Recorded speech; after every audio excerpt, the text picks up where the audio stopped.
This is the Lone Crater YouTube. We hope this video helps. You start by confirming the device model and OS version so you know which old Photos app build will work. Back up your library to iCloud, Google Drive, or external storage to prevent data loss. Once done, make sure the device has at least 50% battery or is plugged in and connected to stable Wi-Fi.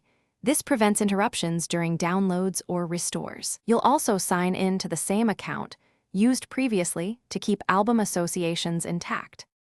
You now locate the legacy Photos app version that matches your OS.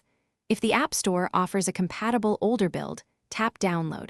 Otherwise, obtain the archived installer and prepare to sideload.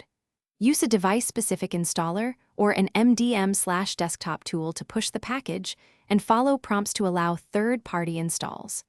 Make sure the build number aligns with your OS to avoid crashes and validate signatures if available.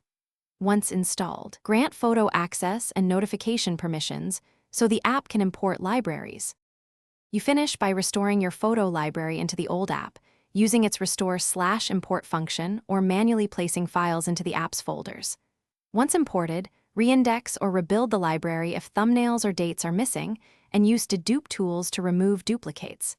Make sure albums and metadata are preserved. If not, adjust import settings and repeat. If the app fails, clear its cache, reinstall the specific build, or revert to your backup and try a different compatible version.